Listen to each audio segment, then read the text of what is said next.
Humans are vision-centric organisms. We are. Over 50% of our brain volume is dedicated to processing visual information. And in fact, evolutionary genetics shows that as we evolve as a species, larger and larger portions of our brain are consumed by the vision task. Vision is eating up our brain. Our language also reflects that.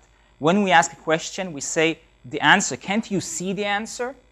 When we want to say that something is very clear or obvious, we say it is evident. Evident comes from the Latin videre, to see. So now for a moment of reflection, having established that. Where do you spend your lives, or most of your lives? Is that where you spend most of your lives? Seriously. Do you? No. No, you don't. You wish, but you don't. This is where we live. Open space, offices, the city. Artificial environments where everything around us was engineered to convey visual signals to our sense of vision, to inform us, to warn us, to guide us, to entertain us. Everything has been designed for that. We have text, we have graphics, we have strong colors you will never see in nature. We have straight lines and 90-degree angles. Have you ever seen a 90-degree angle in nature, except for minerals? No. So, when we want machines to be able to operate in this space, we have to consider how we are used to communicate with the world around us, and can we teach machines to do the same? Now, machines are, when people first started thinking about how to make machines operate with real-life objects, what we now call the Internet of Things, it was around 1999, when the Internet was beginning to become a prevalent thing and actually being used for stuff. So they looked at what people can do. So even 4-year-olds can very easily recognize a picture you have shown them before, or recognize the alphabet, or recognize abstract symbols. No problem. You don't need special training. They learn it almost by themselves. But for machines, that's very hard. Machines actually like to communicate via digital medium. It can be a wire connection. It can be a wireless connection like an RFID tag or something like that. They like to talk to other machines. So what are we going to do now? Are we going to put RFID tags and connections on every object on the planet? We could, but it's quite expensive and complex. So people came up with an idea. We'll make and use machine-readable codes, barcodes or QR codes, which actually were developed right at that time for this purpose. These are codes, don't mean much for people, but they're easy for machines to read. Okay, that's better than putting chips. But are we now going to start stomping these marks on everything on the planet? Are we going to be like this person that has the barcode on their back? That's also a problem. So around the year 2000, a group of engineers and scientists realized that we can make machines do that as well for predefined symbols and pictures if we just can build a system, a cloud, as we call it now, of computers and servers and big databases on which we will run the same algorithms that industrial machine vision has been using for years before that, and connect them wirelessly to the mobile phones and mobile cameras. And then the queries can be sent to this cloud, and we will recognize what we see. So they realized this can be done and wrote a patent showing how it can be done. And that was the first time an actual description of how that might go about and what the Internet of Things can accomplish was made. That was the year 2000. I was the one who wrote most of that patent. So that's my personal connection to this field. A few years later, I mean, many companies then entered this space, and many attempts were made, and many patents were generated. And in 2005, Google bought one of these companies for a nice sum. And actually, that technology is now being used in the Google Vision servers throughout the world for the vision purposes. That company, not my company. Okay? That's why I'm here and not sipping martinis in Silicon Valley. So that's my personal connection as well.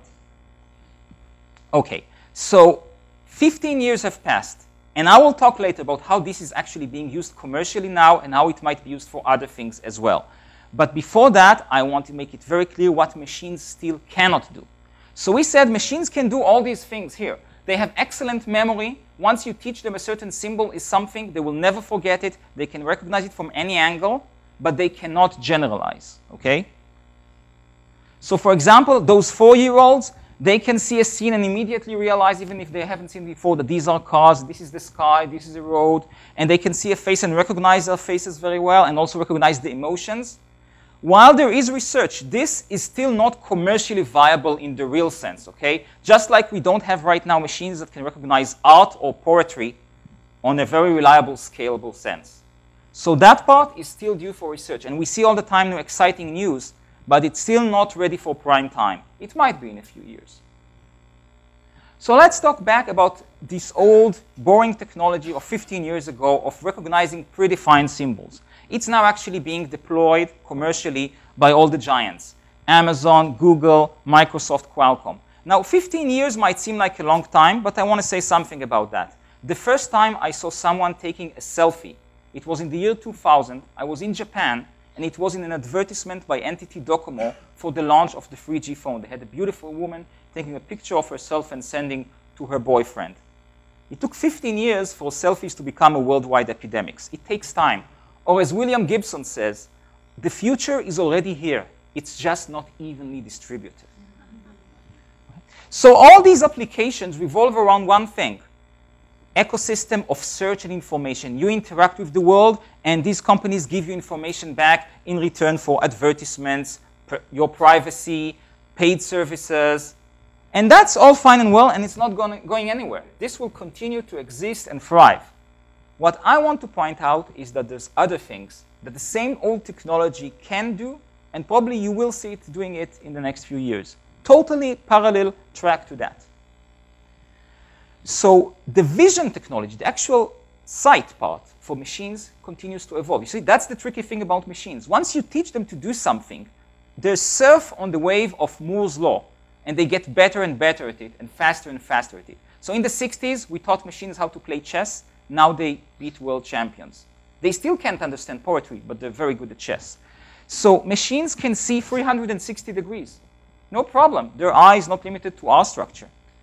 Like this vacuum cleaning robot, which knows where it is in the room all the time. This was released just a month ago, but this will become very common in the future. Machines can see in infrared, so they don't need light.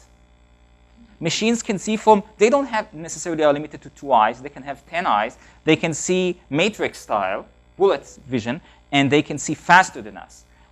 And the amazing thing is not only that, they remember everything. So for example, if I were to show my visual butler, which is here on my wearable device, if I show him, this is my phone, and this butler or assistant is with me all the time, then when I put it in the drawer with the keys, it will remember that. The next day, if I ask it, where did I put my keys or my phone, it will know, because I told him that's a phone, okay? And it's working all the time and never forgets, which is dangerous. So I'll just point out for this robot, and then we'll switch to the videos. This robot plays rock, paper, scissors.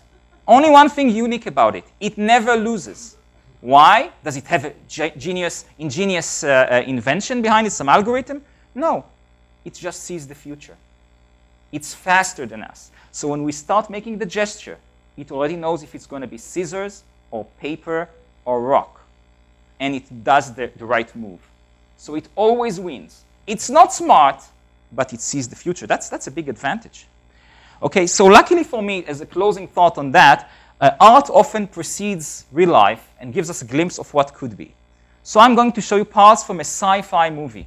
It's a sci-fi movie about fighting aliens. Surprise, right? And it features Tom Cruise. Another big surprise. But there is a twist. In this movie, Tom Cruise doesn't start out as like a superhero. He starts out as a loser. He's not a soldier. He doesn't know how to fight. So, in order to beat the aliens, he has to team up with Emily Blunt. Pause of awe.